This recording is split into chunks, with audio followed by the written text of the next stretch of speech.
السلام عليكم ورحمة الله وبركاته. وعليكم السلام ورحمة الله. الحمد لله نحمده سبحانه وتعالى ونستعينه ونستغفره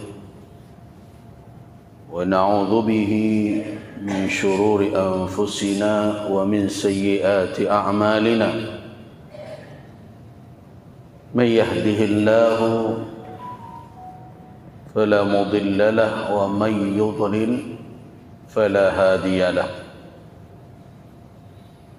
أشهد أن لا إله إلا الله وأشهد أن محمد رسول الله.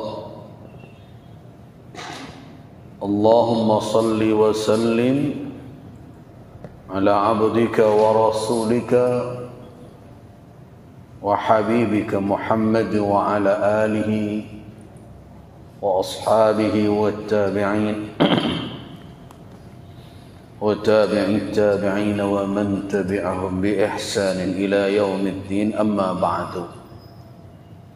عباد الله، jamaah majlis kajian Masjid Al-Hakim rahimakumullah, sudah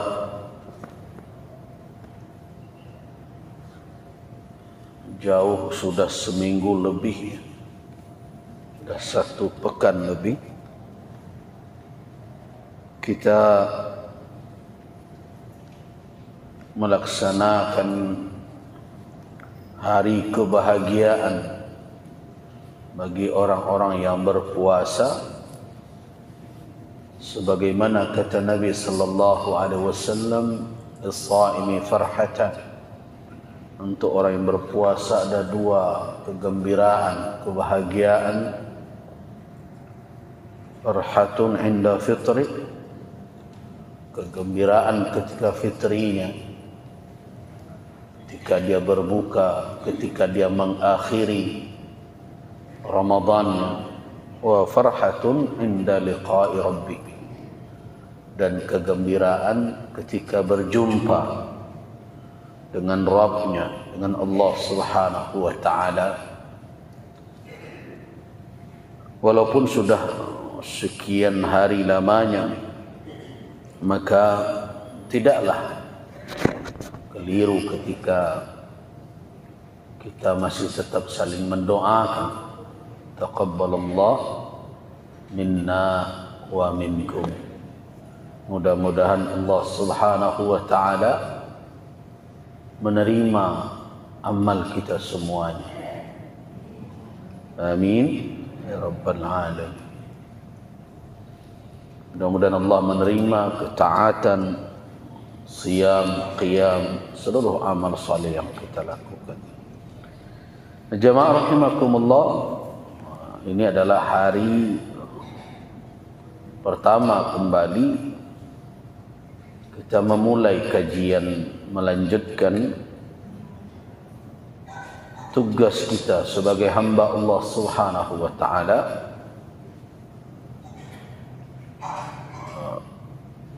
Saya sebenarnya agak ragu memulai pada hari ini karena Selasa depan saya ada kegiatan di luar kota, tapi kalau ditunda lagi 3 minggu lagi, lama lagi.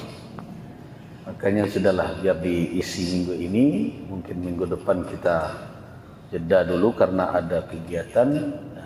Berikutnya baru kita lanjut terus insya-Allah. Nah, apa kajian yang tepat untuk kita bahas dalam kesempatan setelah Ramadan ini, ketika kita berada di dalam bulan Syawal? Tentu tidak tersembunyi dari kita semua dan mungkin sudah banyak yang melaksanakan, yaitu puasa 6 hari bulan Syawal. Man shama Ramadan, siapa yang berpuasa bulan Ramadan, summa atba'ahu, kemudian diiringinya dengan sitta min Syawal, 1 bulan Ramadan dia lakukan, kemudian diiringi dengan 6 hari bulan Syawal. Kata Nabi sallallahu alaihi wasallam, kaman sama, seperti orang yang mempuasakan 1 tahun. Seperti mempuasakan 1 tahun penuh. Nah, dari hadis itu banyak sebenarnya jawaban yang kita dapat dari berbagai pertanyaan yang muncul. Di antaranya adalah biasanya wanita, bagaimana kalau kami punya hutang puasa, apakah kami qada dahulu atau puasa Syawal dahulu? Jawabannya, orang tidak mengqada puasa Ramadan kemudian dia lanjut Syawal, tentu sah, jelas sah, tidak batal. Dia punya hutang puasa Ramadan, belum dia bayar, belum dia qada puasa itu, karena hadis Aisyah ummul mukminin, kunna nu'maru biqada'is shaum wa la nu'maru biqada'is salat. Kami diperintahkan untuk mengganti puasa, walaupun di dalam Al-Qur'anul Karim tidak secara eksplisit disebutkan wanita haid mengganti. Yang ada kan, faman kana minkum maridan aw ala safarin fa'iddatu min ayyamin ukhra. Tapi hadis Nabi sallallahu alaihi wasallam menegaskan wanita yang berhalangan tidak seperti solat. Kalau solat tidak disuruh mengqada, tetapi puasa diperintahkan mengqada pada hari lain. Nah, bagaimana dengan wanita yang selama bulan Ramadan tidak melaksanakan puasa karena uzur, karena alasan haid? Maka tentu ada kewajiban bagi wanita itu untuk mengqadanya. Sekarang Syawal tiba. Kalau dia lakukan puasa 6 hari bulan Syawal sebelum mengqada puasa Ramadannya, sah atau tidak puasanya? Ya sah. Nah, jadi kadang-kadang orang ketika mengkaji fikih dikacaukan antara sah, afdal, sehingga kadang-kadang perkara afdal diseret kepada perkara sah dan batal. Ya, kalau dia lakukan sah puasanya, tidak ada yang mengatakan tidak sah selama dia tunaikan, memenuhi rukun dan syaratnya, maka puasa sunat Syawalnya itu sah. Terus kenapa ada orang yang mengatakan bahwa dia bayar qadanya dulu? Itu bukan perkara sah dan batal, tapi perkara fadilah. Nah, perkara keutamaan yang akan diperolehnya. Kalau dia ingin mendapatkan puasanya itu utuh, nilainya seperti puasa 1 tahun, nilainya, keutamaannya, dia ingin mendapatkan, maka menurut hadis tadi apa? Man shama Ramadana, siapa yang puasa Ramadan, thumma atba'ahu, kemudian diiringinya dengan 6 hari bulan Syawal, sama dengan puasa 1 tahun penuh. Kenapa? Di dalam riwayat lain dijelaskan, karena Allah Subhanahu wa ta'ala memberikan nilai minimal 1 kebaikan itu bi asri amsalihah, dengan 10 kali lipat. Jadi nilainya dilipat gandakan oleh Allah. Kebaikan seperti itu ketentuan Allah padanya. Kalau kejahatan, 1 kejahatan, maka nilai dari kejahatan itu tidak dilipat gandakan. Siapa saja yang mendatangkan as-sayyi'ah, keburukan, fala yujza, tidak dibalasi melainkan mislaha, semisalnya. Jadi 1 orang berbuat jahat, 1 nilai kejahatan itu. Itulah rahmat Allah kepada hamba. Di situ kita melihat Rahmanur Rahim. Ar-Rahmanur Rahim salah satu perwujudannya terlihat pada pembalasan. Berbuat satu kali kejahatan nilainya satu keburukan dan kejahatan. Tapi satu kebaikan minimal, ini kadar minimal, Allah berikan 10 kali lipat penilaian. Nah, kalau dibawakan konsep itu kepada siam Ramadan, 1 bulan berpuasa, 1 bulan berpuasa, minimal 1 itu nilainya 10 kali lipat. Kan begitu? Berarti sama dengan 10 bulan. 1 tahun berapa bulan? Nah,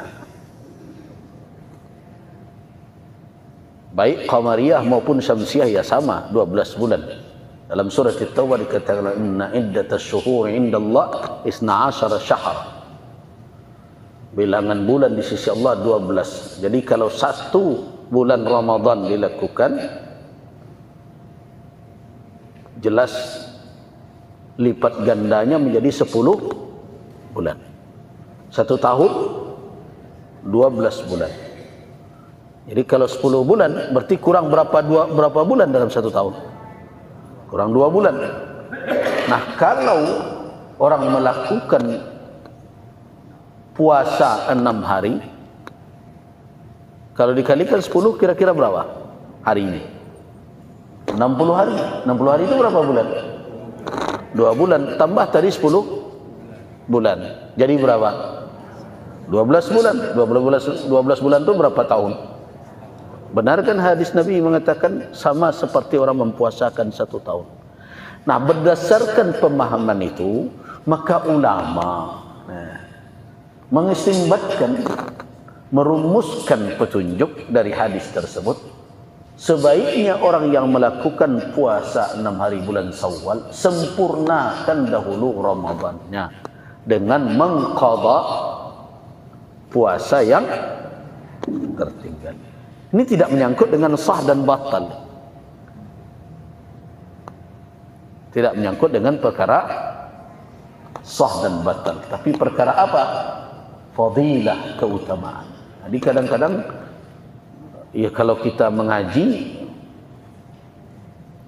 yang tidak masuk sah dan batal ini kemudian dimasukkan ke sana, kita jadi bingung.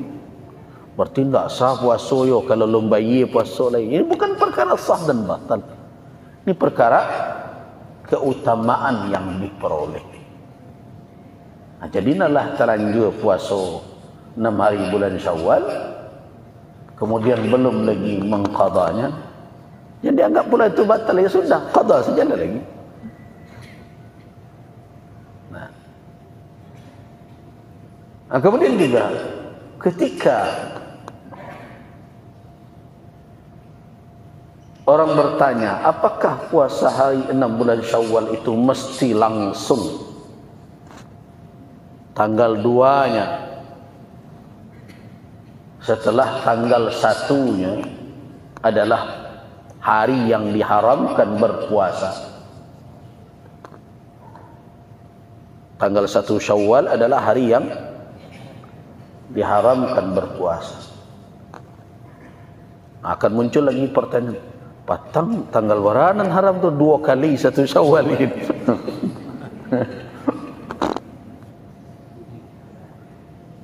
Makanya saya termasuk yang tidak ingin masalah-masalah seperti itu dibawa kepada kefanatikan sebenarnya. Masing-masing kita kan punya alasan dan berdalil dengan itu.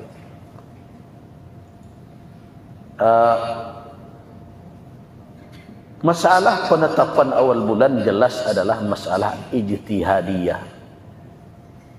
Jadi itu yang perlu difahami dulu, itu masalah ijtihad. Bukan perkara yang qat'i, bukan perkara yang pas. pasti. Karena itu ikhtilaf tentang penetapan awal bulan itu telah terjadi semenjak hidupnya para sahabat. Pada masa Nabi tidak ada. Kenapa? Karena semuanya merujuk ke Nabi.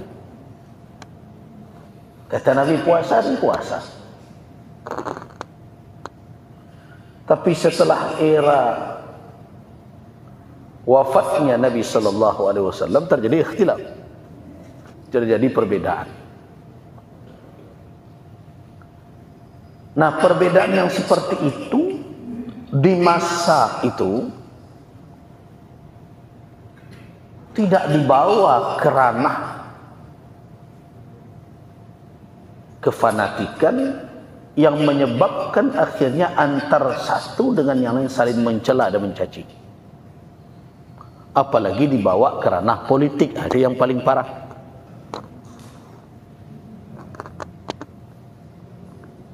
Sehingga ada kadang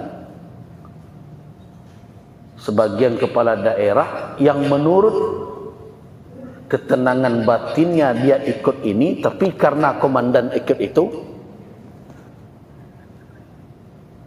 saya rasa itu solatnya ketetapannya berdasarkan ketetapan maslahah sia-sia namanya, maslahat politik namanya. Nah, dahulu terjadi ikhtilaf, tetapi tidak dibawa ke ranah seperti itu, sehingga tidak menimbulkan apa? Caci maki, cela mencela seperti yang sekarang kita rasakan. Ada orang yang mencela organisasi tertentu, kemudian ada yang tersinggung, kemudian berikutnya kemudian dibawa ke ranah hukum, masuk ke pengadilan. Wah, sudah suasananya jadi lain gitu. Nah, jadi kita mau apa dulu sebelum ke Syawal, puasa sunnatnya 1 Syawal itu. Nah, supaya kita dapat juga maklumat tentang bagaimana sih sebenarnya. Perbedaan itu bukan perbedaan yang muncul karena sebatas keinginan berbeda. Kalau kita melihat dari konteks ilmu,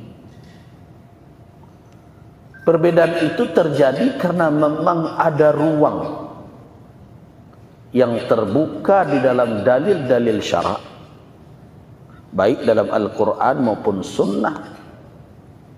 Ada ruang terbuka untuk masuknya analisa. Masuknya analisa. Masuknya analisa terhadap petunjuk-petunjuk yang telah keluar, yang turun dari Allah, baik Al-Quran maupun dalam Sunnah. Nah, karena itu dalil-dalil itu tidak menunjukkan satu konsep pemahaman. Jadi ada beberapa kemungkinan. Nah, kalau para ulama mengatakan yang seperti itu tidak qat'i, tidak pasti tunjukkan maksud dari ayat dan hadis. Itu yang dikatakan oleh ulama dengan ranah ijtihad. Nah, apa contohnya? Di dalam Al-Quran Allah Subhanahu wa ta'ala mengatakan bahwa hilal, apa itu hilal? Nah,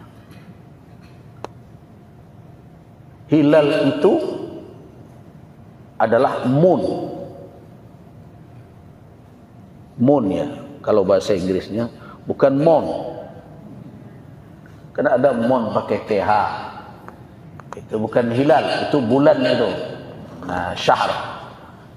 Itu adalah jangka waktu. Jadi sedangkan hilal yaitu cahaya yang muncul sebagai bias ya, pantulan dari cahaya matahari ke bumi itu yang bergeser dari hari ke hari, yang bentuk awalnya seperti lengkungan separuh lingkaran tipis, kemudian berikutnya menjadi penuh, dan kemudian berkurang kembali sehingga seperti tandan tua.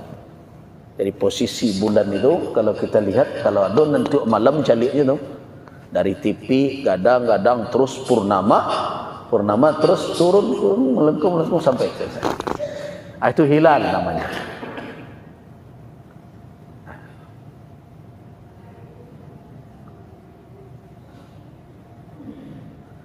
Apa gunanya Allah Subhanahu wa taala menciptakan alam semesta ini? Di antara alam itu ada hilal tersebut untuk apa? Itu dalam Al-Quran katakan yas'alunaka 'anil ahillah.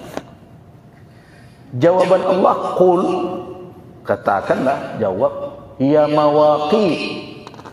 Dia merupakan ketentuan waktu, miqat, mawaqit, sebagai tanda alamat untuk menetapkan waktu linnas bagi manusia, wal haji, dan pelaksanaan ibadah haji.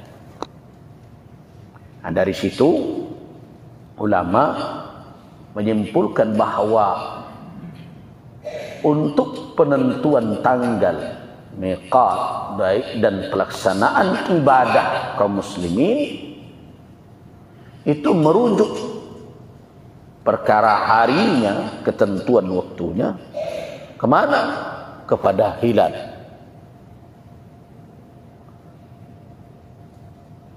Sedangkan untuk salat, ini tidak seluruhnya ke hilal. Untuk salat, penentuan waktunya merujuk kepada matahari. Di penanggalan merujuk kepada hilal, bulan. Sedangkan untuk penentuan waktu salat merujuk kepada matahari. Aqimis salata liduluki syams ila ghasaqil laili wa qur'anal fajr inna qur'anal fajri kana mashhuda. Dirikanlah salat ketika matahari tergelincir.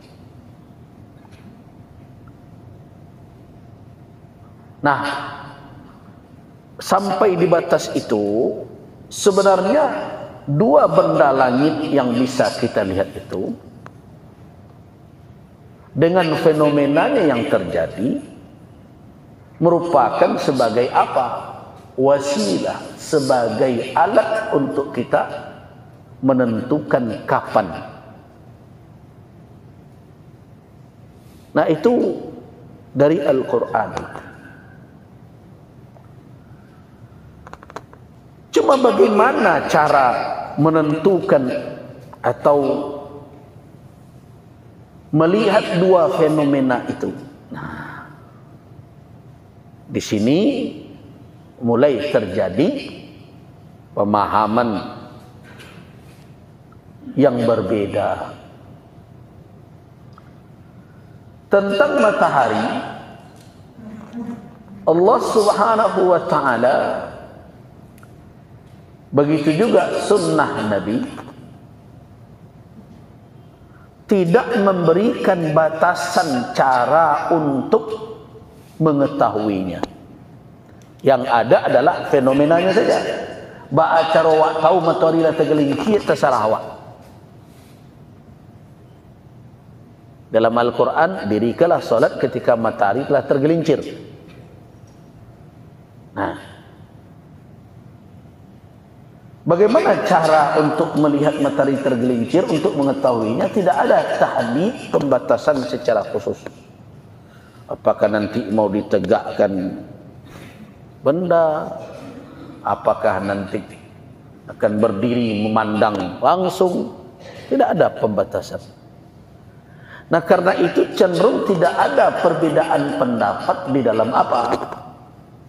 Di dalam menentukan waktu salat dengan mempergunakan berbagai alat dan media. Kalau ada orang bertikai nak ketika ke solat zuhur calik misakiyah. Ada dah. Mencalik jadual untuk solat masuk Allah. Kadang jam calik oil lah tiba Allah. Apalagi kini lah ada dibuat tu sendirian. Tadi tu zuhur jam berapa sekarang? 12.19. Calik situ azan saja. Tak ada terjadi sidang isbat. Kenapa? Karena tidak ada di dalam nas ada pembatasan bagaimana kaifiat untuk tahu tergelincir. Nah, karena itu ruangnya terbuka, mau ditetapkan dengan hitungan, mau dicalik. Kalau dahulu kan ada alat khusus di setiap masjid lama ada di tergelincir, nampak bayang seketik arah ke timur atau petanda lah masuk tu azan. Dan bahkan terlambat seketik ditolerir saja tu. Kadang terkaluk bagai muazzin ke di pengan. Sudahlah. Nah, itu untuk penetapan itu. Tapi untuk penetapan terkait dengan hilal, nah, di sini muncul sunnah Nabi sallallahu alaihi wasallam yang dipandang oleh ulama bertugas sebagai bayan, penjelasan terhadap Al-Quran Al-Karim. So Al-Quran cuma memberikan petunjuk tentang apa setelah dia tetapkan sebagai mawaqit. Di ayat yang terkait dengan puasa, ayat 185 itu, Syahrul Ramadan alladzi unzila fihi al-Qur'an hudan lin-nasi wa bayyinatin minal huda wal furqan. Kemudian berikutnya faman syahida, siapa yang menyaksikan. Nah, dari situ saja sudah dua pemahaman.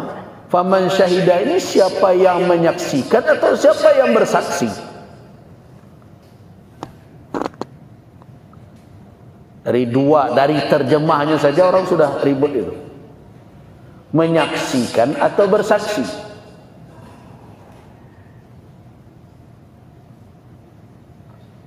Nah, kalau kau menyaksikan dimaknai, maksud menyaksikan itu apakah menyaksikan secara langsung atau bisa dia menyaksikan melalui orang lain, atau dia menyaksikan dengan wawasan keilmuan yang dia miliki. Banyak perdebatan tentang itu.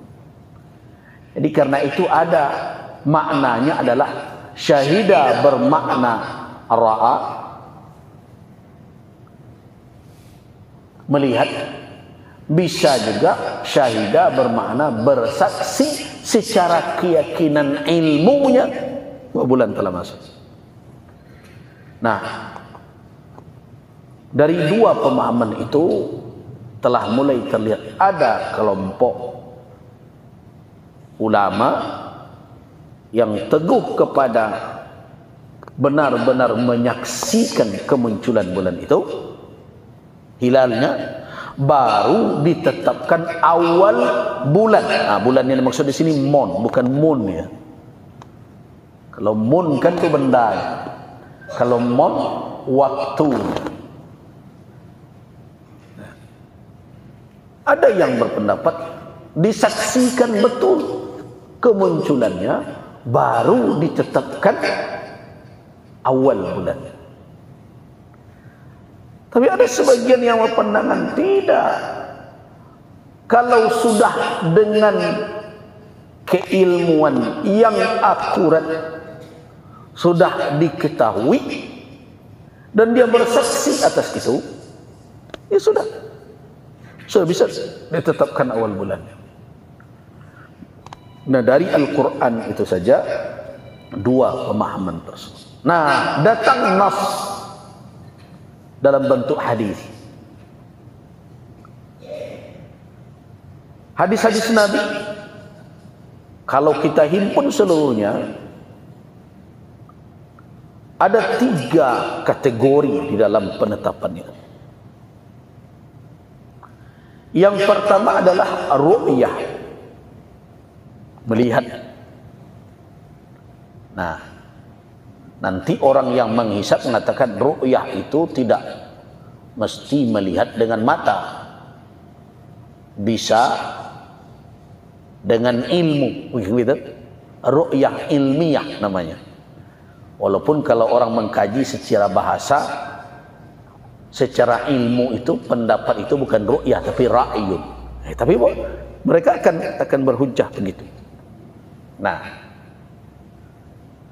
ketika ditelusuri cara Rasul di dalam menetapkan awal bulan itu, jelas Nabi tidak menghitung. Itu tidak ada yang membantah itu. Dalam prakteknya Nabi melihat atau menerima informasi dari orang yang melihat. Itu praktek yang terjadi di masa Nabi Sallallahu Alaihi Wasallam. Nah, kalau seandainya tidak terlihat hilal tersebut, bagaimana petunjuk yang muncul dari sunnah Rasul Sallallahu Alaihi Wasallam? Satu, petunjuknya sharih, tidak ada peluang untuk dipahami lain, yaitu fakmilu Sya'ban. Kalau untuk Ramadan, sempurnakan Sya'ban 30. Kalau untuk Ramadan ke Syawal, tentu sempurnakan 30.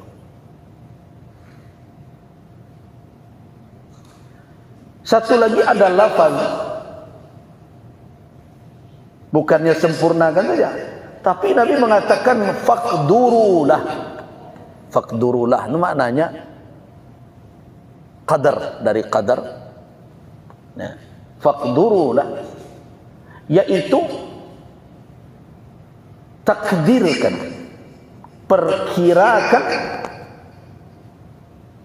bulan tersebut. Nah, apakah dua lafaz ini saling menjelaskan atau tidak? Nah, berbeda di sini. Ya. Ini perlu saya jelaskan.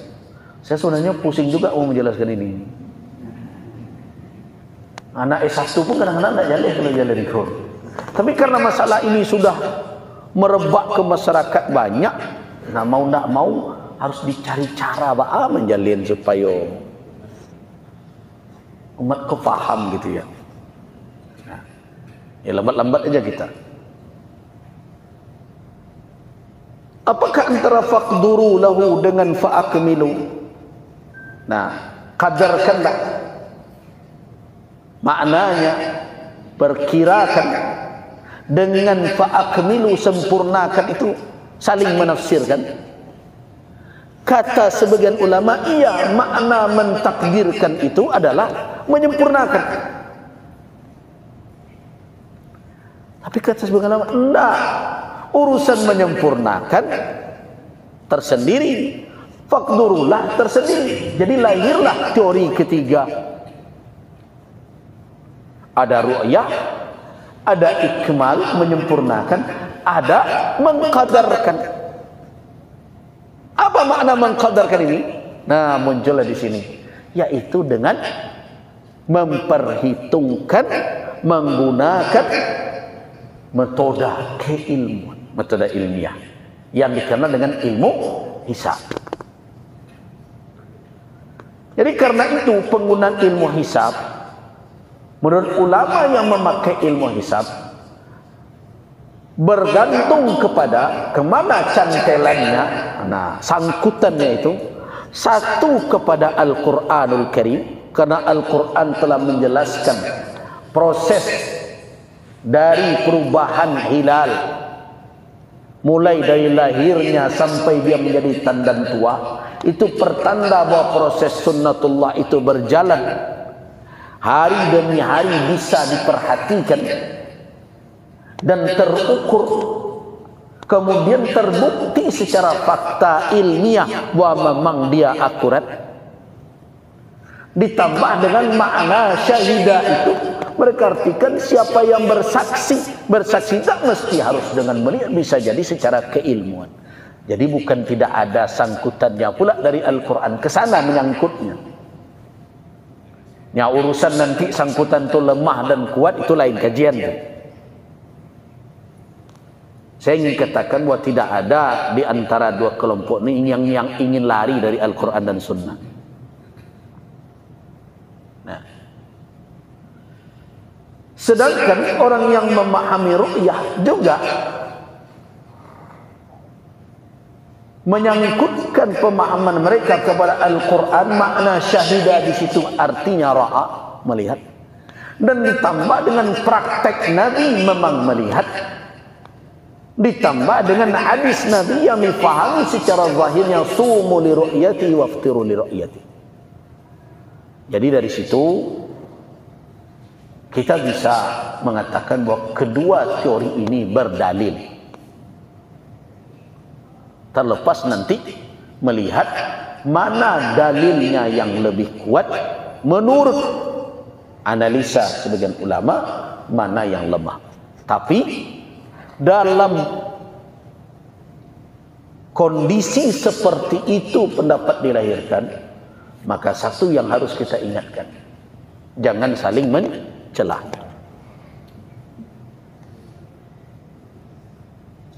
Jangan saling caci-mencaci. Nanti saya akan jawab. Jadi kalau tak patuh awak dengan apa?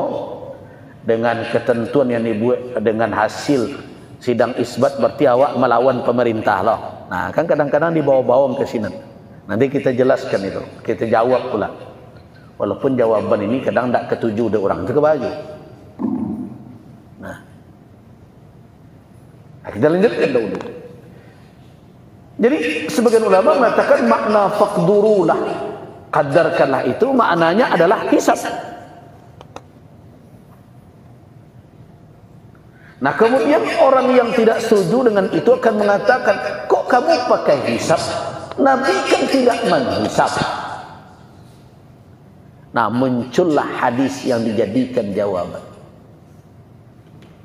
Nabi bukan melarang hisab dipergunakan, tetapi malah dalam hadis Nabi difahami oleh orang yang menggunakan hisab bahwa hisab itu tidak dipakai bukan karena persoalan hisabnya, tetapi faktor eksternal dari hisab di zaman itu. Apa faktor eksternalnya? Satu, hisab itu tidak memasyarakat, artinya tidak banyak yang pandai menghisab. Muncullah hadis, inna ummatun ummiyah, sesungguhnya kita ini umat yang ummi, la naktubu wa la nahsub, kita tidak banyak yang pandai menulis dan tidak pandai banyak menghisab. Nah, hadis ini disimpulkan oleh ulama yang menggunakan hisab bahwa itu adalah ilat hisab tidak dipakai. Menurut ulama itulah ilatnya. Halangannya tidak dipakai hisab zaman itu. Kenapa? Karena banyak yang ummi, tidak pandai menulis, tidak banyak pandai membaca, tidak pandai menghisab. Nah, kalau ke sana dijadikan rujukan, kerepotan.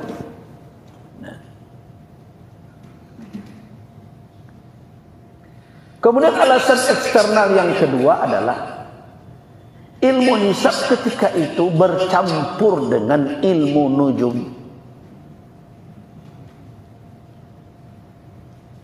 Tahu ilmu nujum? Kenapa ya disebut ilmu juga? Walaupun dalam pengertian ilmu sebenarnya ilmu nujum itu tidak masuk ilmu sebenarnya. Kalau ilmu nujum maknanya adalah mengetahui rasi bintang dan berbagai macam, perubahannya dari malam ke malam, iya. Tetapi kan ilmu nujum kadang mengarah kemana? Kepada menyandarkan peristiwa-peristiwa yang akan datang, yang akan menimpa sesuatu atau orang, seolah-olah bisa dibaca dengan petunjuk-petunjuk benda angkasa itu. Nah, masih ada sekarang, masih tertinggal tuh. Nah, anak muda, ibu-ibu acok jo baca tuh. Awin tangwa. Tangwa Leo. Tangwa Sagittarius. Nah, itu baca lo tuh. Ramalan. Nah, bintang Sagittarius. Hari baik Kamis. Rezeki lumayan. Asmara ngek dingin. Nah, itu tuh. Nah, dari mana pula bintang-bintang itu memberikan informasi tentang perkara yang akan datang. Nah, dahulu menjadi kepercayaan orang betul itu. Dan kita masih bertemu saja itu. Orang kalau mau menikah, baik orang pandai. Kadang diimbau ustaz lo tuh. Lah di pertamu-tamuan namu anak awak jangan namu calon menantu. Marangkonyo. Diaduk-aduknya tuh. Sudah itu dapatlah kesimpulan. Woi ko rumah gadang tapi labu kok. Pajadian lah capek-capek. Nah, macam-macam lah itu. Nah, dahulu ilmu yang terkait dengan pergerakan benda ruang angkasa itu bercampur aduk. Jadi kalau itu dipakai, maka sama saja dengan memberikan pembenaran terhadap keilmuan itu, padahal di dalamnya bercampur dengan kesyirikan. Jadi orang yang memakai hisab menganggap bahwa tidak digunakannya hisab di zaman Nabi karena ada alasan. Nah, alasan itulah yang kemudian hilang seiring dengan perkembangan teknologi. Hilang alasan itu. Nah, menurut mereka al-hukmu yaduru ma'al illah wujudan wa adaman.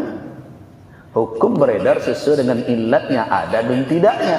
Karena dulu halangannya itu idza zalal mani' adal mamnu' begitu.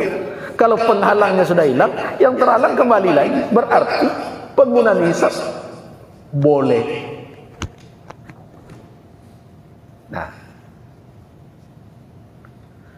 Nah, sampai titik itu sebenarnya tidak tajam perbedaan. Artinya ru'yah dilakukan, hisab dibolehkan. Hampir seluruh, walaupun tidak semuanya, ya. Ulama di majami' fiqhiyah, di lembaga-lembaga fikih internasional, tidak ada yang menolak hisab. Tidak ada. Saya baca qararat, ya, keputusan-keputusan, rumusan-rumusan hasil dari muktamar, baik majma' fikih, muktamar. Majma' fikih itu ada Majma' al-Fiqh al-Islami yang di bawah organisasi konferensi Islam. Ada al-Majma' al-Fiqhi al-Islami yang di bawah Rabitah al-Alam al-Islami, termasuk juga Majma'ul Buhus, termasuk juga Lijan al-Fatwa atau lembaga-lembaga fatwa di berbagai negara. Tidak ada yang menolak hisab, menerima. Nah, yang jadi persoalan sekarang adalah mana yang menjadi penentu. Nah, itu yang menjadi persoalan. Jadi supaya kita lebih, ya, lebih memahami area yang dipetikaikan itu mana nan mana gitu. Jadi ada satu orang bertangkar gitu. Oh, kadang-kadang bantu orang berlawanan, bermusuhan, tidak. Jadi para ulama tidak seluruhnya. Jadi ulama menerima ru'yah sebagai cara menetapkan awal bulan dan menerima hisab sebagai cara menetapkan awal bulan. Nah, cuma titik perbedaan yang terjadi hari ini, mana yang menjadi acuan utama. Nah, jadi berbedanya di situ. Kalau di Indonesia kok organisasi-organisasi umat Islam itu menerima keduanya, ru'yah dan hisab. Kementerian Agama pun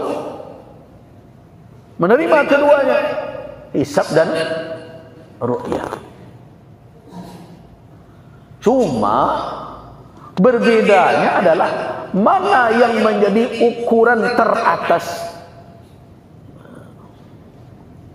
ru'yakah atau hisabkah. Nah, di situ titik perbedaan. Ada organisasi seperti Muhammadiyah misalnya menetapkan hisab sebagai ukuran utama.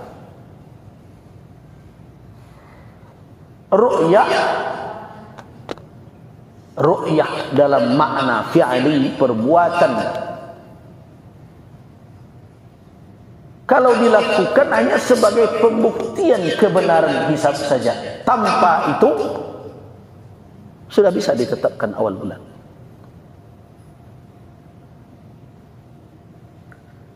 Tapi jangan dikatakan bahwa mereka tidak mempertimbangkan hadis ru'yah. Mereka pertimbangkan. Kenapa? Karena kalau kita jelaskan teorinya, bulan itu sempurna peredarannya mengelilingi bumi ini.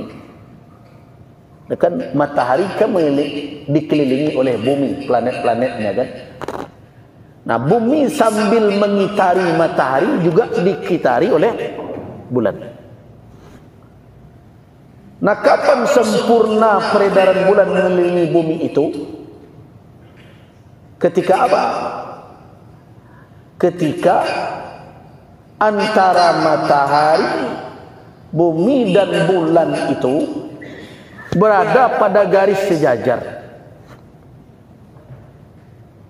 Nah, kemarin itu yang dilihat ada gerhana itu. Nah, itu yang disebut dengan ijtima' namanya. Berhimpunnya tiga benda langit dalam garis sejajar. Nah, kemudian bergeser dia sedikit. Secara perhitungan itu sudah sempurna bulan mengitari bumi.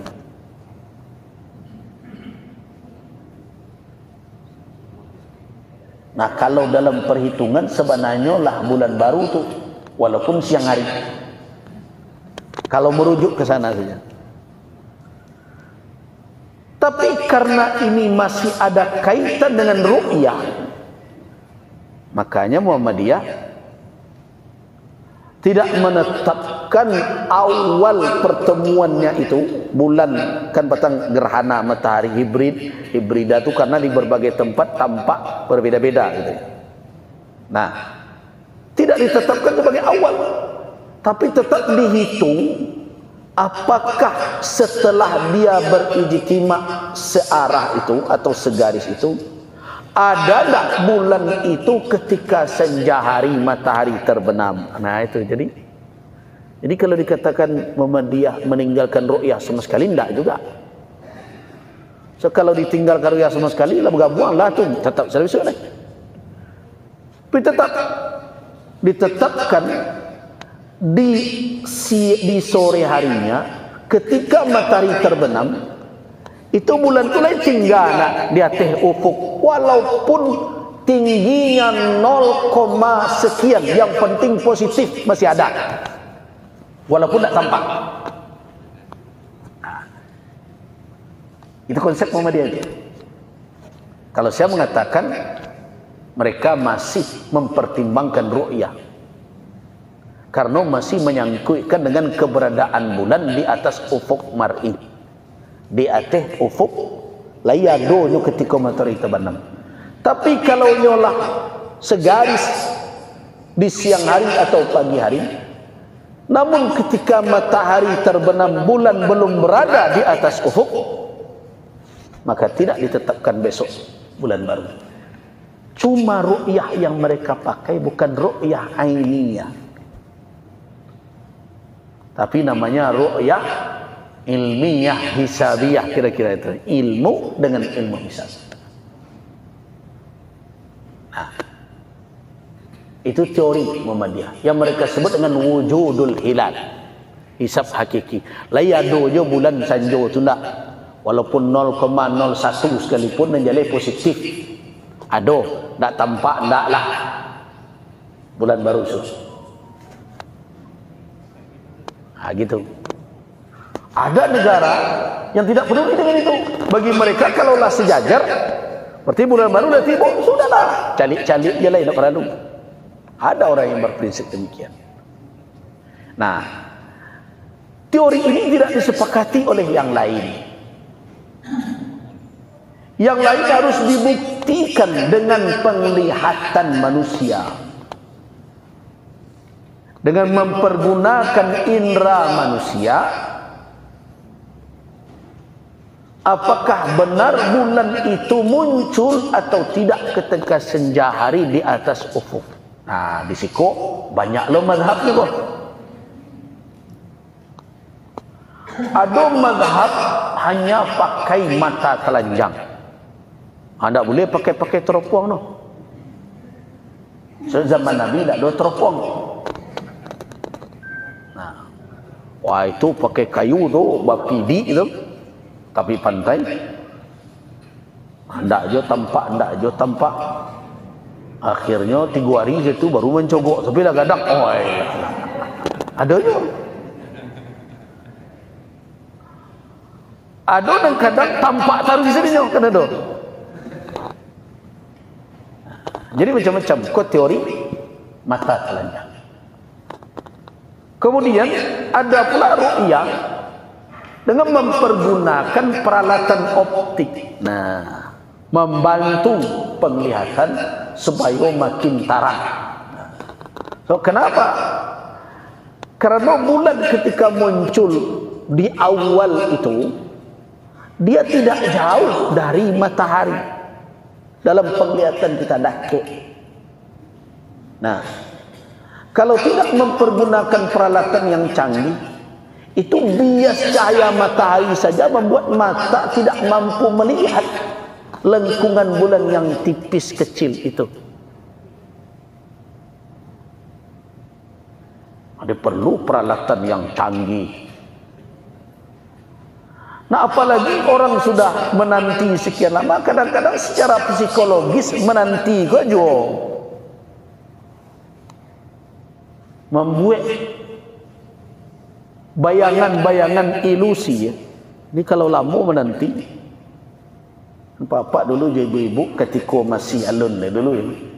Kalau lama menanti di tepi jalan ketiba-ketiba indah, kadang lalu orang lah bentuk inyor, orang gaib tiba. Nah, itu kan ilusi. Tak kile cayo center kita ada rasa bulan gitu. Karena itu perlu bahkan dibantu dengan komputerisasi, digambarkan, kemudian direkam ya, detik per detik keberadaannya itu. Nah, jangan dikatakan bahwa itu sepakat pula orang. Ada di antaranya tidak sepakat. Apa bisa bantu dan itu. Rasul dan seperti itu. Terus ya.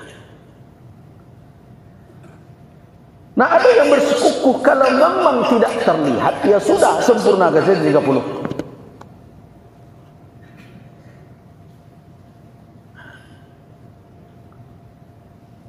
Nah, ditambah dengan kondisi geografis negeri kita yang memang menghadirkan kesulitan dalam melakukan ru'yah itu. Kondisi geografis awak bukit, kabut, negari awak kan negari tropis. Nah,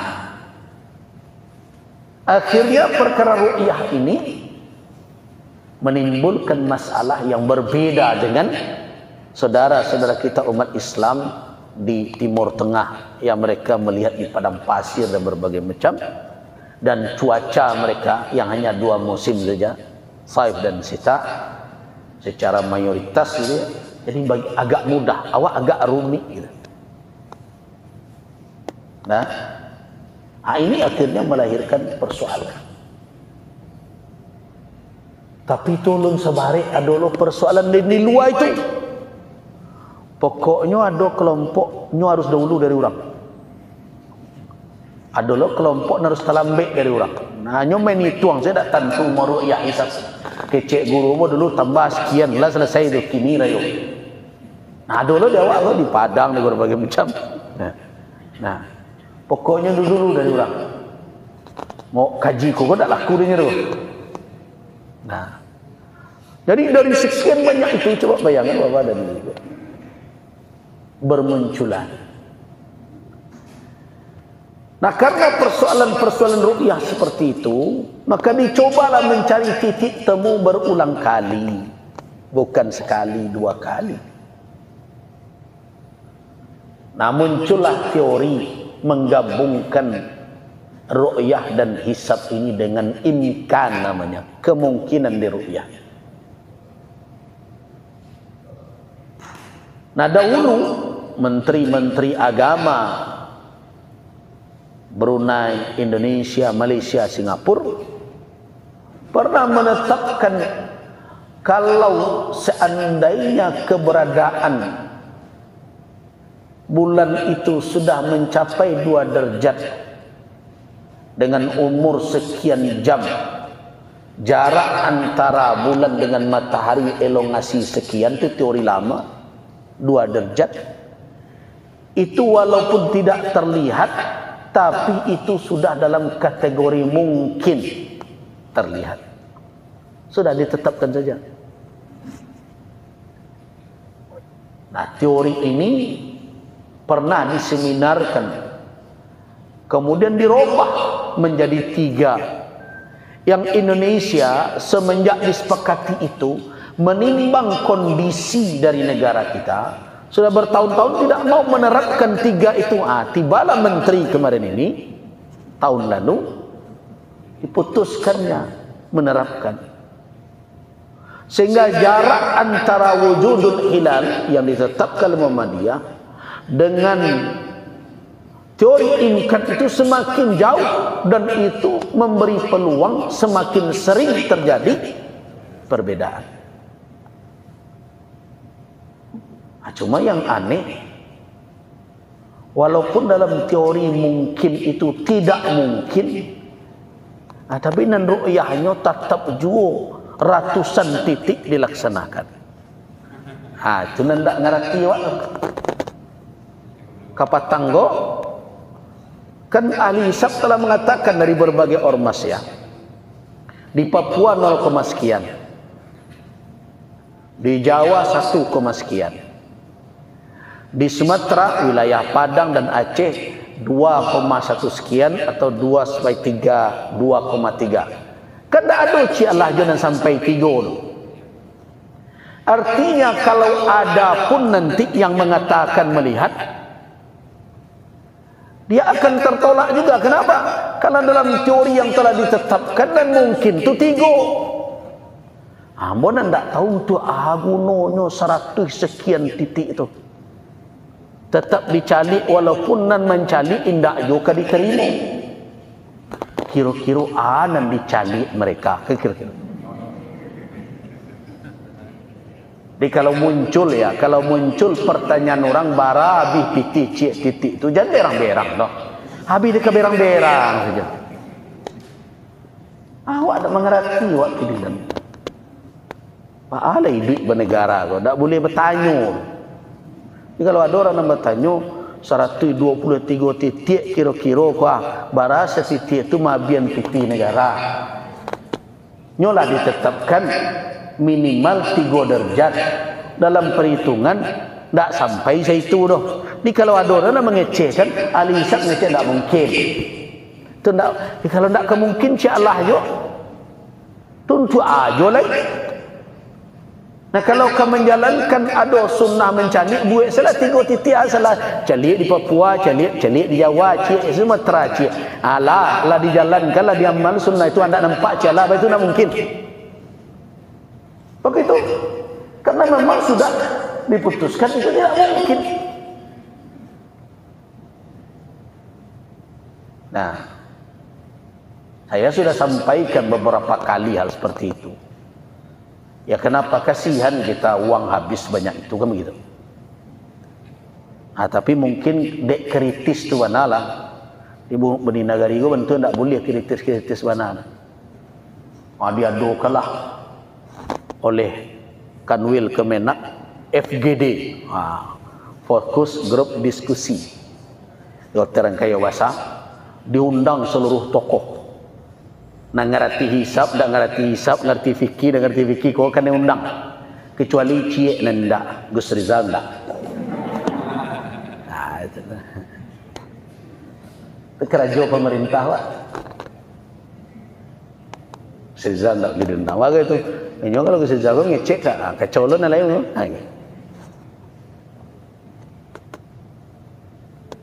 Ya, ada yang bertanya, adalah menjawab, beliau kan di Bukit Tinggi. Ambo kan di Bukit Tinggi je tadi. Mau urus MUI ke bolak-balik Ambo Bukit Tinggi Padang. Apa alasan itu yang dipakai? Ya, tapi sudahlah. Negariku yang kini kan perkaranya bukan perkara apakah orang ini bisa memberikan kontribusi atau tidak. Ini masalahnya suku tak suku sekini dan berkembang. Ya, kata mau kecil ini biasa je lah. Nah, itu pertanyaannya. Kalau memang secara imkan tidak mungkin, untuk apa? Kalau ada kemudian yang memprotes, mempertanyakan itu alai kau dilakukan, ya tidak usah marah-marah. Kalau ada jawabnya jawab. Kalau tidak ada jawabnya niang kira-kira. Nah, sekian 120-an titik saya tidak ingat tersangkanya. Kalau satu titik saja habis ini misalnya 20 juta, 2,5 miliar gitu ya. Pernah dahulu diangkat biaya untuk itu sampai 5M-an. Nah, itu menjadi persoalan. Nah, akhirnya terjadilah perbedaan. Yang melihat tidak bisa diterima. Kenapa? Karena tidak mungkin dalam ukuran yang telah ditetapkan oleh Mabims, yang telah dilaksanakan oleh Kementerian Agama semenjak tahun lalu. Jadi yang saya ingin katakan adalah potensi perbedaan ini akan semakin sering. Nah, walaupun saya tentu menghimbau sebagai majelis ulama, menghimbau umat agar berlapang dada, tugas MUI. Tapi bapak dan ibu-ibu, bahama nutup muncung tabuh kok. Tidak bisa. Awak menyorongkan negara awak negara yang bebas bicara. Maka akan ada saja orang yang menyikapi perbedaan ini dengan stylenya masing-masing. Akan. Ya, salah satu tu yang menyikapinya akan membunuh bagai. Nah, ada yang menyikapinya tidak taat ke ulil amri bagai berbagai macam. Dan ada pula yang mengatakan bahawa yang memakai hisab pertama itu adalah Syiah. Berbagai macam. Sesuai dengan kadar bacaannya masing-masing. Hanyalah berkomentar, apalagi sekarang era media sosial. Alai kata jawe di awak sadonya itu tuh. Tidak mungkin. Ada yang bertanya, benarkah awal yang memakai hisab itu adalah Syiah Rafidhah? Saya katakan dari ilmu yang saya miliki, yang saya terima, berbagai informasi yang saya baca dalam berbagai kitab, itu tidak benar. Karena awal yang menggunakan hisab adalah kibarut tabi'in, tokoh ulama tabi'in Mutarrif bin Abdillah.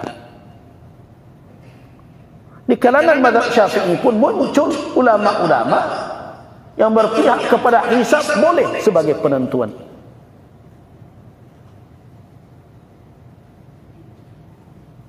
Jadi tidak benar. Mungkin dia merujuk salah satunya seperti kitab Fathul Bari karangan Al-Imam Ibnu Hajar. Tetapi kalau sudah kita mau sampaikan kepada umat, tentu tidak amu cie informasi saja. Kemudian di atas informasi itu dibangun berbagai kesimpulan, yang kesimpulan itu kita pakaikan untuk kelompok tertentu. Jelas tidak tepat. Cuma sampai di mana kita terus bisa menjawab, dan sebagian orang malah mencoba mempergunakan celah ini untuk memperantuakan antara umat Islam. Itu yang saya khawatirkan. Orang melihat ini celah untuk mengadu domba antar umat.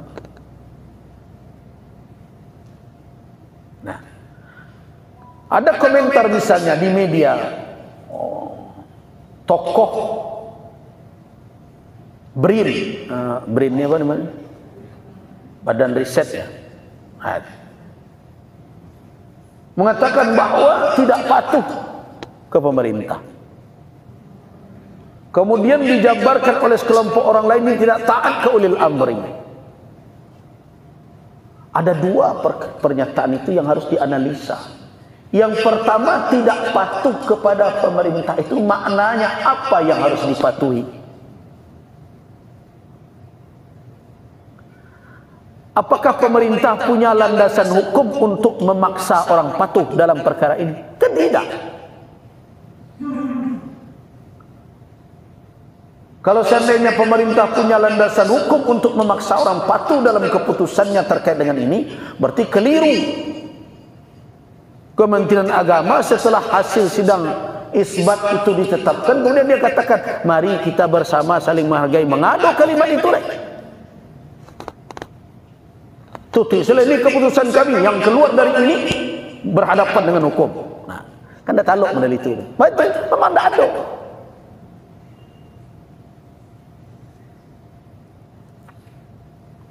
Tidak ada.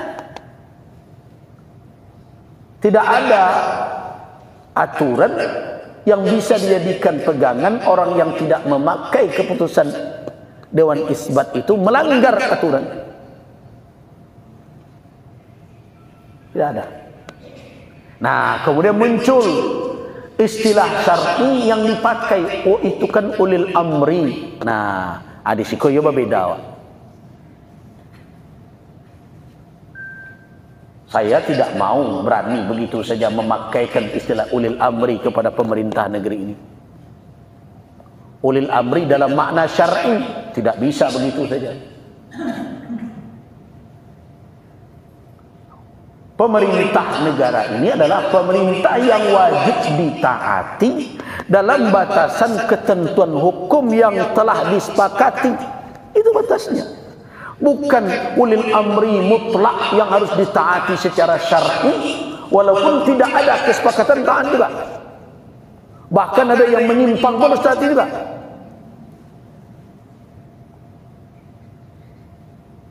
Itu makanya dahulu ketika saya mendapat cerita dulu, Soekarno pernah meminta kepada Inyi Abbas dan Inyi Parabe untuk jadikan sebagai ulil amri. Apa kata Buya awak nombor 2 kok? Di ulil amri malah tapi tambah steo. Ulil amri bisyaukah namanya. Tak ulil amri mutlak dah. Bisyaukah. Jadi ulil amri karena senjata di tangan ini.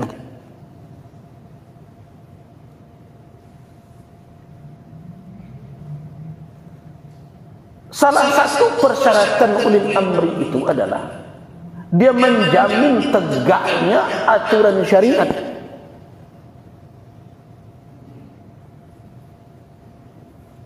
Bahkan di Indonesia dijalankan aturan syariat. Iya, tetapi dijalankan aturan syariat itu tidak berdasarkan kepada sistem aturan di Indonesia.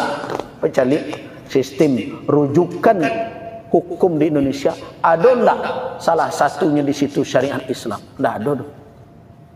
Itu dimasukkan dalam apa? Dalam perjuangan menjadikan dia sebagai hukum yang menginspirasi, yang hidup di tengah masyarakat, kemudian ditetapkan berdasarkan aturan dan undang-undang sebagai rujukan. Itulah kedudukannya undang-undang perbankan syariah, undang-undang zakat dan berbagai macam. Materinya dari syariat Islam, tapi penetapannya berdasarkan kepada apa? Satu, berdasarkan bahwa umat Islam mengamalkannya sebagai ajaran agama mereka.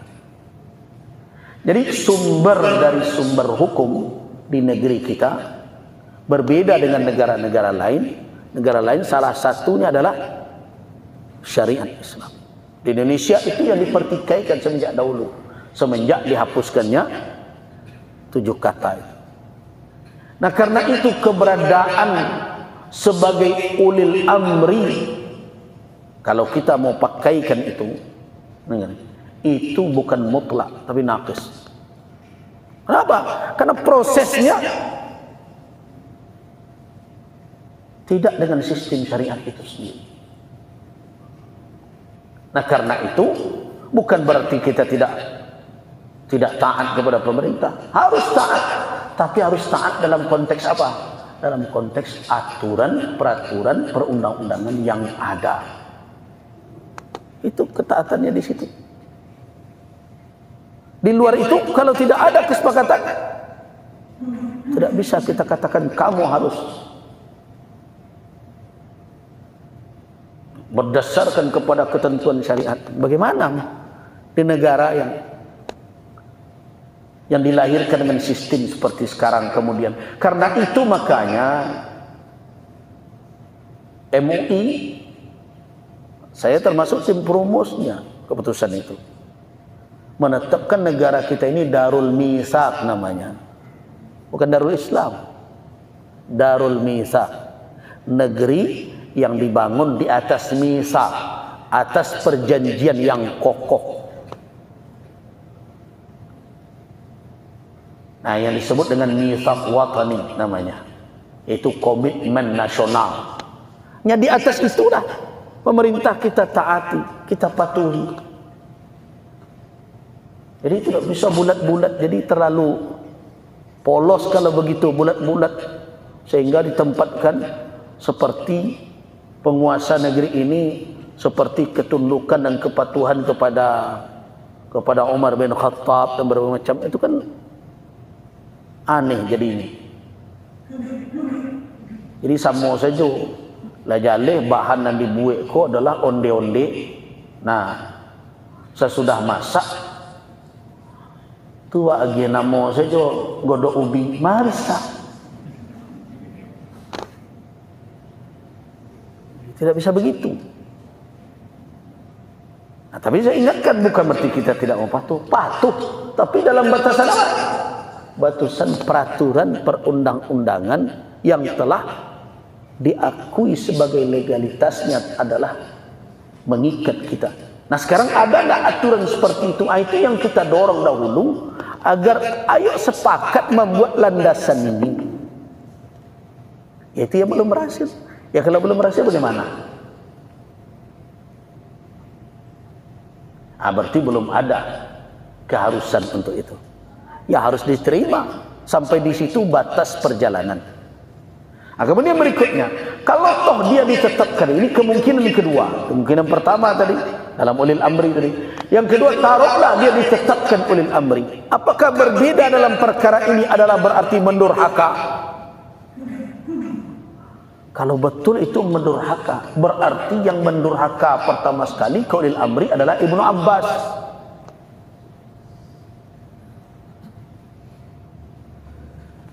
Sahabat. Kenapa? Karena kenapa Indonesia punya ketetapan sendiri, Saudi punya ketetapan sendiri, Mesir punya ketetapan sendiri, Maroko punya ketetapan sendiri? Kan alasan yang dipakai kan adalah hadis Ibnu Abbas. Hadis Quraib namanya. Ada Quraib Maula Ibnu Abbas, seorang budak yang dimerdekakan oleh Ibnu Abbas tuannya, kemudian diutus oleh ibu Ibnu Abbas untuk pergi ke Damaskus, ke Syam, ke Suria sekarang, ke Palestina. Kemudian di situ dia awal Ramadan. Setelah penghujung Ramadan, dia pulang ke Madinah, dan di Madinah sudah di ujung Ramadan. Nah, dia bertemu orang Madinah masih berpuasa dan berencana akan berpuasa esoknya. Kalau diikut dengan aturan, dengan apa yang terlihat di Syam, itu berarti puasa orang Madinah sudah 31 hari. Nah, makanya ketika ditanya oleh Ibnu Abbas, apakah engkau melihat bulan itu? Kata Quraib, iya, saya melihat. Orang banyak melihat, Muawiyah melihat dan telah puasa. Kapan kau lihat? Malam Jumat. Kata Ibnu Abbas, kami melihatnya malam Sabtu di sini.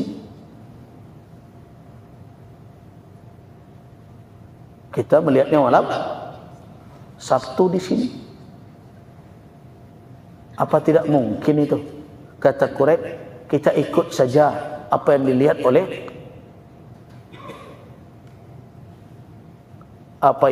oleh Muawiyah dan orang-orang Syam. Kata Ibnu Abbas, tidak begitu kita suruh Nabi. Kami melihatnya di malam Sabtu. Kalau tidak terlihat oleh kami, ya besok kami sempurnakan 30 hari. Nah berarti kalau kita katakan waktu itu kan belum ada terpisah-pisah pemerintahan umat Islam ketika itu. Kenapa ada dua? Keduanya sahabat, Muawiyah dan Ibnu Abbas.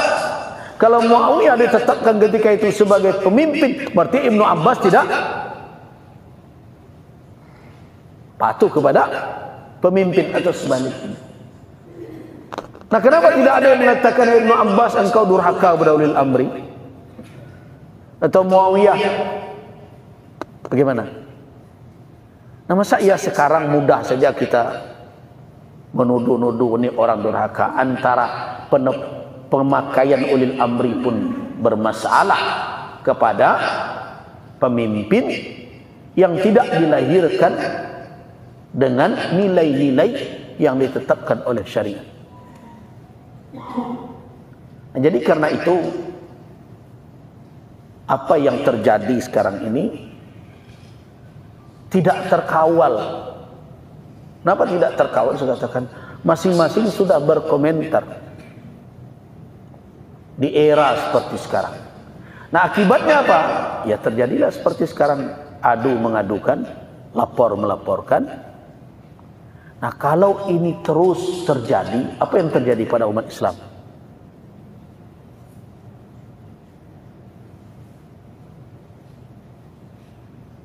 Ini bisa-bisa orang-orang yang memusuhi Islam termasuk PKI yang muncul kembali melihat ini celah untuk membenturkan sesama umat.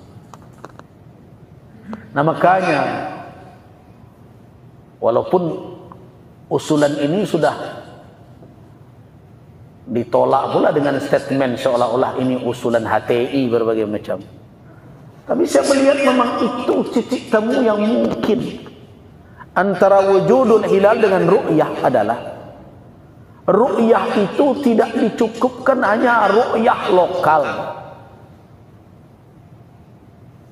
harus menggunakan ru'yah global.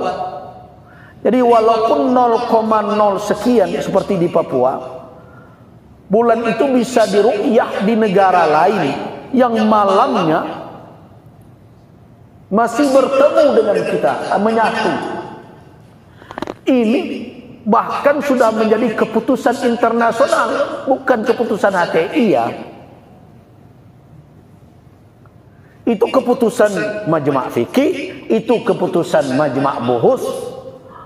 Di situ dikatakan dalam qarar itu bahwa ru'yah di satu negeri mestinya sudah dipergunakan oleh negara-negara lain selama malamnya bersyarikat.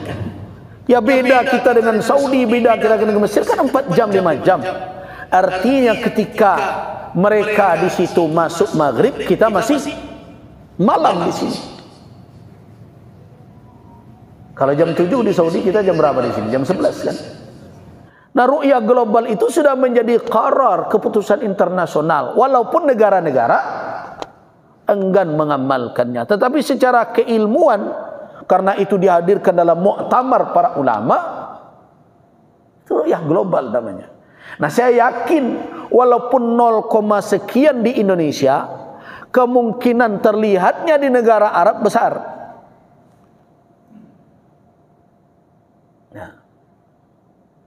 Kemungkinan terlihat. Nah, bukankah Nabi SAW memerintahkan kita puasa karena melihatnya? Tidak ada di dalam hadis itu kait melihat di negeri kita. Nah, yang menetapkan antara negeri itu berbeda ya hadis Quraib Ibnu Abbas tadi cuman. Yang kemungkinannya ada kemungkinan lain di dalam memahaminya. Nah, bagaimana kalau betul-betul konsisten menerapkan hadis Quraib wilayah tertentu yang tidak sama senjanya itu, tidak sama pula ketetapannya. Indonesia mestinya sudah ada 3 ru'yah ini berbeda. 1 ru'yah timur, 2 ru'yah tengah, 3 ru'yah barat. Kenapa? Karena kita punya 3 waktu yang berbeda. Masing-masing bedanya 1 jam kan? Waktu Indonesia Timur lebih cepat 1 jam. Waktu Indonesia Tengah setikutnya. Waktu Indonesia Barat. Jadi Barat dengan Timur berbeda 2 jam. Nah kemudian muncul lagi, oh kita kan satu pemerintahan. Nah sekarang bertanya kita, satu pemerintahan ini dalilnya kemana? Dikatakan ru'yah wilayatil hukum namanya.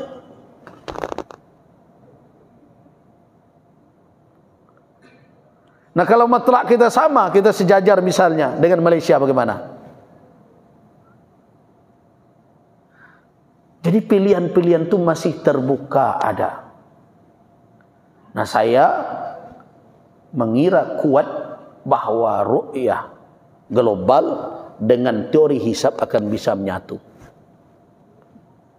Itu makanya saya dahulu berulang kali saya katakan, sudahlah, jangan tinggalkan ru'yah. Hisab tetap dijadikan sebagai pedoman. Bagaimana caranya? Pertemukan sehingga dia saling membuktikan. Karena kalau sudah 0, sekian di Indonesia, maka kemungkinan di Arab dan sampai ke Afrika bagian utara yang mayoritas umat Islam itu sudah sampai 4 dan 5 derajat. Kemungkinan terlihatnya tinggi sekali. Apalagi dengan mempergunakan alat yang semakin canggih. Nah sekarang kan kemarin kan terbukti tidak terlihat di Indonesia, terlihat di Saudi Arabia. Sehingga mereka 1 Syawal hari Jumat. Terlihat oleh Mesir. Sehingga mereka 1 Syawal hari Jumat. Nah itu menunjukkan bahwa ini mungkin dipertemukan. Cuma sekarang bagaimana menekan ego. Nah, karena kadang-kadang kita membawa-bawanya ke nasionalisme. Kadang masa iyo masalah iko dibawa lo ke nasionalisme. Berarti kalau ikut misalnya dengan ru'yah global, taruhlah ru'yah Malaysia karena mereka melihat, atau ru'yah Pakistan karena mereka melihat, apakah kita jadi turun nasionalismenya? Atau ru'yah Saudi atau ru'yah Mesir, turun nasionalisme kita? Tidak. Jadi harus berusaha mencari titik temu.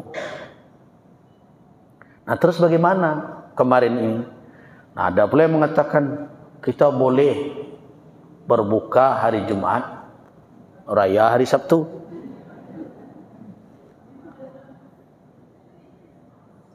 Atau raya hari Jumat masih puasa. Ada pula yang mengatakan tidak apa-apa, tidak bisa begitu. Seorang yang bertanya kepada orang yang memberikan fatwa atau mengikuti sesuatu, fatwa yang dikeluarkan oleh yang alim atau lembaga, maka dia beramal berdasarkan kepada apa yang dia terima dan dia yakini dengan kenyamanan hatinya, itulah 1 Syawalnya. Kalau orang itu menerima fatwa dari Muhammadiyah misalnya bahwa hari raya itu hari Jumat, kemudian di negerinya ada orang yang berhari raya hari Jumat dan dia masih puasa juga di hari Jumat itu, dan hari raya dia hari Sabtu, orang itu telah melakukan puasa di hari yang haram dia berpuasa. Nggak bisa jawabnya nggak apa-apa itu. Jadi pilih dahulu mana dari 2 fatwa itu yang tenang batin kita menerimanya. Putuskan. Kalau putuskan Jumat 1 Syawal, tidak berpuasa di Jumat. Ikut lebaran hari raya di Jumat itu. Kalau dia lakukan, dia pilih hari Sabtu, berarti dia hari raya di 2 Syawal. Oh, kan ada fitrah yauma yaftiruna nas, kan gitu. Benar, tapi orang kan ada yang hari raya hari itu. Nah, yang dikatakan oleh ulama, boleh dia itu misalnya dia berkeyakinan di hari Jumat, tapi tidak ada di negerinya orang yang melaksanakan hari raya di hari Jumat itu. Nah, inilah yang dikatakan oleh sebagian ulama, dia boleh berhari raya hari Sabtu, tapi tetap dia tidak berpuasa di hari Jumat itu. Karena itu keyakinannya. Orang yang yakin dia adalah 1 Syawal hari Sabtu, kemudian dia tidak puasa di hari Jumat, orang itu mesti mengqadha puasanya itu. Karena dia telah memilih hari Jumat itu 30 Ramadan. Dia wajib berpuasa di 30 Ramadan itu. Jadi makanya jangan ngambil fatwa dari YouTube.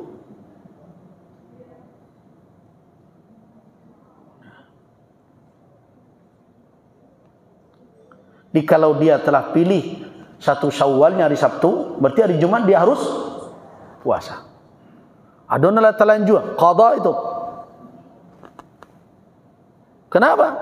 Karena dia dalam pilihannya yang diikutinya bahwa itu masih 30 Ramadan. Karena itu dia harus mengganti puasanya itu. Dimaafkan karena ketidaktahuan dia.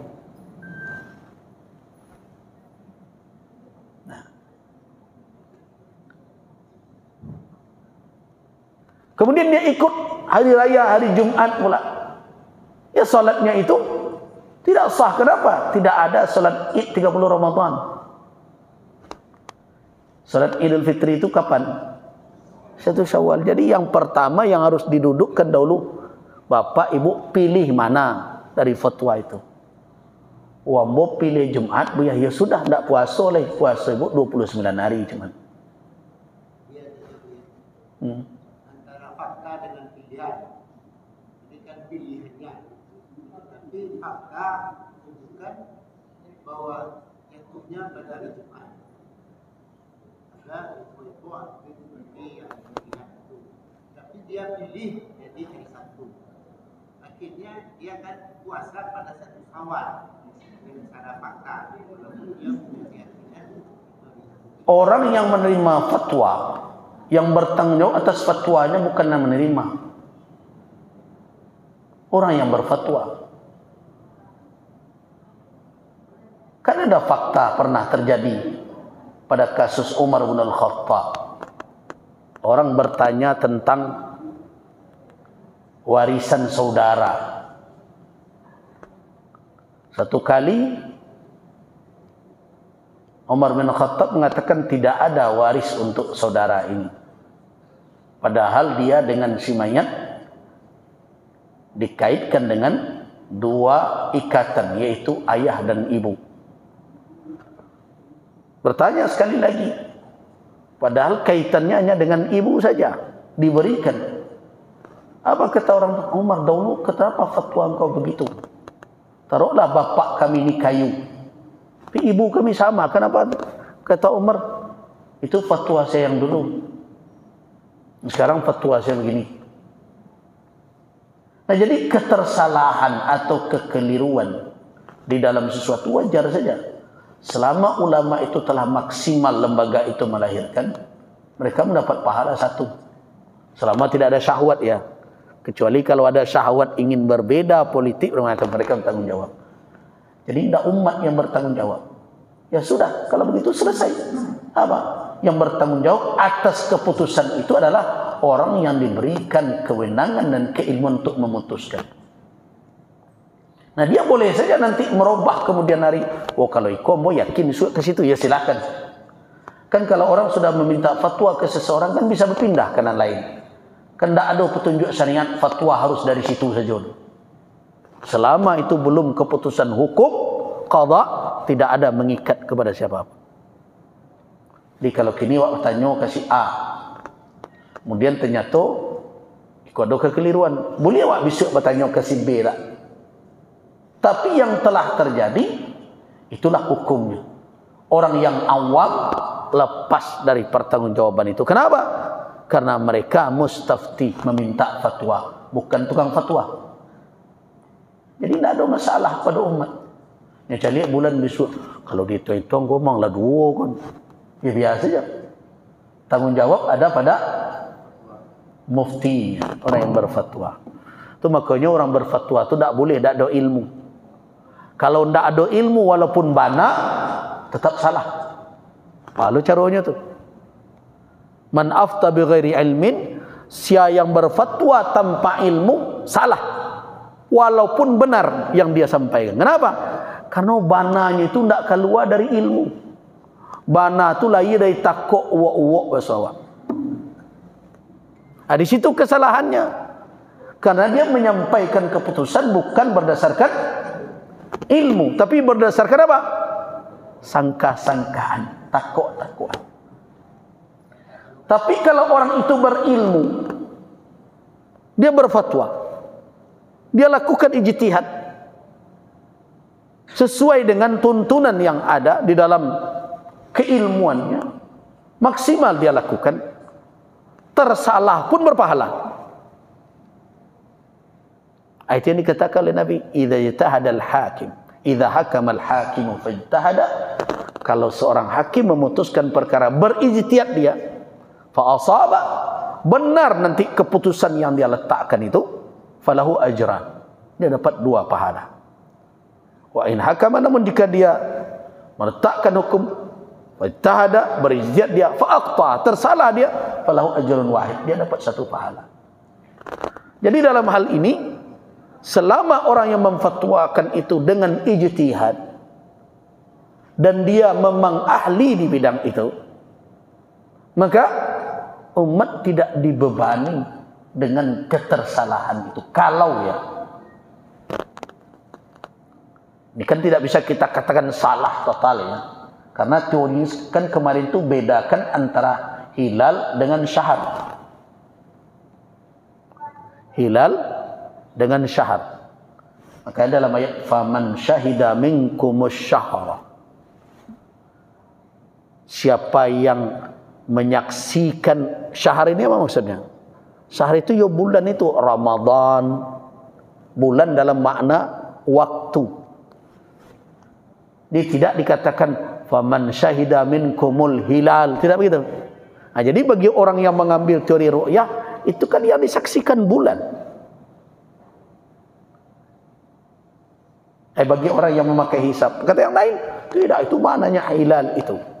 Nah, jadi terjadi perbedaan, walaupun dia meleset, taruhlah kemudian kan bisa dipetakan sekarang hari ke hari besar bulan sabit itu seperti apa sampai 30, terbukti besoklah segedang ikut, tidak mungkin kok bulan semalam segedang itu. Nah, itu yang beliau katakan fakta tadi, sepertinya kan memang sudah benar nih yang hari itu. Tapi apakah bisa kita katakan berarti salah yang menetapkan hari Sabtu? Tidak. Kenapa? Karena ada 2 keterkaitan antara hilalnya dengan apa? Dengan keberadaannya di atas ufuk tadi. Jadi tidak hilal semata. Nah, disitulah perbedaan. Jadi kita terima. Nah, sekarang perbedaan itu akan terus terjadi kalau begini. Nah, tinggal apa lagi? Ada suatu langkah ke depan menyamakan sikap itu. Itu yang belum berhasil di negara ini terus. Di negara orang itu dan selesai.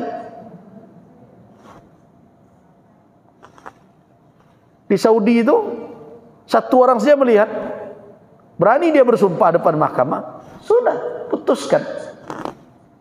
Mahkamah Agung dia kirim keputusan kepada raja. Raja umumkan, besok kita cuma ada je betikai sudah itu. Bisa ke penjara apa ini tu? Kok ke betikai sudah ikut lihat, buatlah sebelum tiba dia bertangkalau lihat, boleh. Nah begitu negara-negara lain, Mesir Kata ahli hisab begini, kata ini begini, kata begini. Silakanlah, berdebatlah, itu pengayaan ilmiah. Kemudian datang keputusan mufti, selesai. Perdebatan diakhiri. Lapiak dan terbantang di guluang lain. Sudah dibuka lu balik. Nah, begitu. Di Malaysia, umumkan oleh mufti, selesai. Apa lagi? Di negara lain ada yang mufti yang mengumumkan, ada yang raja yang mengumumkan. Selesai masalah. Di negara awakku memang agak aneh.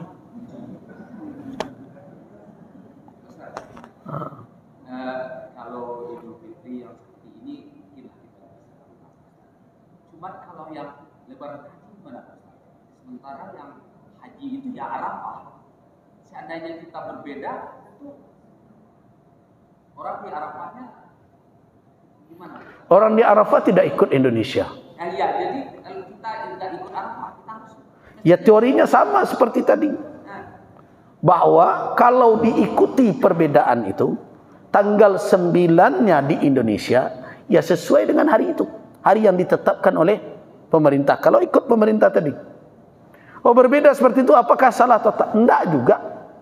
Kenapa? Negara jauh. Akan begitu jawabannya. Nah, ini tidak dikaitkan dengan hajinya, dikaitkan dengan bulannya. Nah, sama dengan sekarang. Kalau orang Saudi lah mencalik petang kami, Jumat mereka lah hari raya. Awak ada sebagian yang Sabtu. Ya begitulah. Alasannya apa? Apa yang terlihat di suatu negeri yang jarak sekian tidak mesti harus mengikat ke negeri lain. Maka itu malamkan dulu awak. Iya di sana. Berarti dia awak tidak tampak. Denyo lah tinggi sini tempat denyo. Selesai. Nah, berbagai alasan akan dimunculkan. Artinya tidak membawa kepada dosa dan tidak membawa kepada sah dan batal. Nah, kecuali kalau di Makkah nyobuat lo teori surang. Orang lah jale di situ ditetapkan kini 1 Syawal nyobuat lo surang. Tanggal 10 orang lah tiba di Mina nyukuf lo surang dek menurut inyo tanggal 9 hari itu, ya jelas tidak sah. Arafah yauma tu'arifun. Jadi karena itu kalau perbedaan itu terjadi tidak membawa kepada sah dan batal. Walaupun, nah tentu kan teori yang terakhir yang saya katakan, saya lebih cenderung ru'yah global dipakai. Kalaulah nampak ada orang di Saudi atau di Mesir, cuma kan orang Saudi kalau tentu lah namuh kalau ikut. Lah nampak di Mesir dia nyonan tampak lagi. Apakah Saudi namuh ikut Mesir pula? Atau lah nampak di Indonesia, di Saudi nak tampak apa? Orang Saudi namuh ikut Indonesia pula. Nah karena itulah makanya ulama melakukan ijtima'. Jadi jalan keluarnya adalah satu, pakai ru'yah global. Negara-negara yang dihuni oleh umat Islam harus berkoordinasi di dalam menetapkan. Kalau sudah terlihat di satu negeri yang malamnya masih bersyarikat, maka ru'yah negeri itu dipakai oleh negara-negara lain. Itu keputusan bersamanya. Nah kalau tidak, ya masing-masing sah. Berbeda hari tentu ya berbeda. Maka itu ada awak malam awak dulu, ini kemudian. Ya sudah, berarti berbeda itu. Nah, begitu jawabannya. Jadi tidak bisa ulama mengatakan oh batal itu karena berbeda dengan hari wukuf di Saudi. Tidak bisa. Walaupun nanti tentu akan ada yang ikut dengan keputusan yang di Saudi Arabia. Tidak, lo bisa dikecekkan bahwa itu melawan lo ke pemerintah. Selama pemerintah tidak ada pula kesepakatan untuk menetapkan itu ada dalam satu kewenangan. Nah, barang kok di Indonesia kok tidak bisa satu kewenangan itu ada karena tidak ada saling percaya. Itu masalahnya. Ada orang tanya kamu MUI babu ya, MUI tidak menetapkan. Tapi ambo tetapkan kapan untuk surau. Selesai masalah. Surau tanggal itu. Tapi lembaga majelis ulama tidak menetapkan, mengisbatkan kapannya. Lembaga majelis ulama ikut di dalam sidang isbat. Tetapi majelis ulama tidak punya kewenangan untuk memaksa. Karena memang tidak ada kewenangan, tidak ada kesepakatan. Nah, jadi karena itu ke depan kok berbeda mana dengan Saudi Arabia misalnya hari raya haji, oranglah 1 Syawal, 1 Dzulhijjah misalnya di Makkah, di Saudi, kita belum. Berarti kita akan terlambat. Salat Idul Adha, apakah sah? Sah berdasarkan ketetapan yang ditetapkan oleh Dewan Isbat. Kalau sama, alhamdulillah, berarti tidak menimbulkan pertanyaan yang lebih panjang. Tapi kita tidak bisa katakan tidak sah, tidak ada. Kenapa? Karena ada teori yang diakui oleh para ulama, namanya ikhtilaful matali'. Berbedanya matlak, terbenam dan terbitnya matahari di satu negeri tidak bisa disamakan ru'yahnya dengan negeri lain yang berbeda pula terbit dan terbenamnya mataharinya. Jadi itu teori itu dikandung, ditampung oleh fikih. Nah, saya termasuk yang cenderung tidak memandang ikhtilaful matali' ini. Dan itu pula yang diputuskan oleh lembaga-lembaga internasional. Saya baca, begitu mereka berpandangan. Tidak patut ikhtilaful matali' ini kita jadikan sebagai alasan untuk berbeda-beda. Sebaiknya kita satukan. Tapi kan belum tercapai. Jadi bukan tidak sah, sah. Jadi tidak ada pula berdasarkan teori ikhtilaful matali' tadi wajib mengikuti Makkah, tidak ada. Contohnya tadi, Madinah tidak ikut dengan Syam, dengan Damaskus. Di masa Ibnu Abbas, itu tidak bisa awak kecilkan Ibnu Abbas salah. Ya sama saja, mau itu hari raya haji, mau raya Idul Fitri, ya sama, penetapan awal bulannya. Kalau kita akan batal, nah bagaimana kasus sahabat tadi? Mana yang sah 1 Syawalnya? Kan pusing sendiri kita. Muawiyah kan yang sah atau Ibnu Abbas kan yang sah? Berbeda. Nah begitu juga, apalagi sekarang ini kan persoalannya adalah karena orang mengetahui. Itu masalahnya. Sehingga membuat kegelisahan. Dahulu mungkin acok aja berbeda, cuma tidak ada secara langsung wukuf dahulu. Kini kan dia ada secara langsung. Menggelisah. Wila rayu orang Makkah wa alun, itu nama membuat gelisah. Kalau dulu ketika tidak ada HP, tidak ada TV, masa ibu-ibu dahulu sama je Makkah atau beda? Entahlah itu jawabnya tu. Berkirim surat orang dari Makkah, kami wukuf tanggal sekian baralah mau tiba di situ. Seminggu. Bukan ketika orang tua mau pergi haji dulu berkirim surat pulang. Lah seminggu baru tiba. Nah kini nak membuat masalah kan dia nonton langsung tu. Orang lah wukuf awak alun jalan. Dulu ada model itu. Barangkali awak berbeda tu, mata orang tak pernah dihitung. Nah, jadi tidak bisa kita katakan sampai kepada sah dan batal. Tetap itu pilihan. Cuma kita doronglah pemerintah ini agar berusaha mencari titik temu, dan lembaga-lembaga umat berusaha untuk berlapang hati mencari titik-titik temu ini supaya nyaman bersama. Itu saja yang kita harapkan. Kemudian saya berharap janganlah memakai statement-statement tertentu untuk menyudutkan kelompok dalam perbedaan ini. Ulil amri lah, beginilah. Makanya kemarin yang datang kan ulil amri Buya. Saya berkelakar aja. Ketika masalah ini bicara ulil amri, ketika saya mengadu tentang LGBT, bah ulil amri yo. Tak ada undang-undangnya dah Buya, tak ada aturannya Buya. Tapi ulil amri. Nah, jadi jangan kita jadi ulil amri ketika awak minta ketaatan orang saja. Ketika awak akan menjalankan kewajiban dalam tuntunan syariat, awak tak jadi ulil amri gitu. Itu tak bisa serupa itu. Nah, jadi banyak masalah-masalah yang kita tidak bisa melihat dengan begitu saja kemudian kita simpulkan dan kita tuduhkan orang lain. Nah, bagi siapa yang yakin hari Sabtu atau hari Jumat, ya tentu dia setelah itu bolehkah dia melakukan puasa Syawal? Boleh. Kalau dia tunda selama jatuh di bulan Syawal, sah hukum. Tidak ada masalah dan tidak harus Karena thumma atba'ahu, ada lafaz seperti itu menunjukkan bahwa antara siam Ramadan dengan puasa Syawal boleh saja berjarak. Dan para ulama juga telah memfatwakan sittam min Syawal tidak menunjukkan harus mutatabi'in, berturut-turut. Jadi boleh saja dia awali 2 dahulu, tambah lagi, ya boleh dia lakukan. Dan bolehkah dia lakukan hari Kamis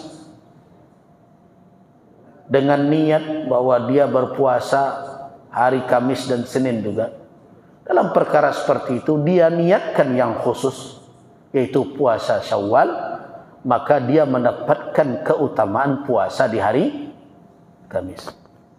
Dia niatkan puasa Syawal, kalau dia lakukan di hari bid, di hari terang, maka dia mendapatkan. Kenapa? Karena puasa yang terkait dengan waktu itu, selama itu dilakukan di waktu tersebut, orang akan mendapatkan keutamaan fadilah di waktu itu. Nah, tetapi puasa yang khusus karena sabab tertentu, maka itu lebih didahulukan di dalam niatnya. Jadi niatkan puasa Syawal, kalau kebetulan itu hari Kamis, dia mendapatkan fadilah, keutamaan puasa di hari Kamis. Nah, tapi kalau diniatkan saja puasa hari Kamis dan tidak hadir di dalam hatinya niat Syawal, maka jatuh dia sebagai puasa hari Kamis saja. Wallahu a'lam. Kita cukupkan sampai di sini. Banyak maaf. Waffaqanallahu wa iyyakum lima yuhibbu wa yarda. Wabillahi taufiq wal hidayah. Wassalamualaikum warahmatullahi wabarakatuh.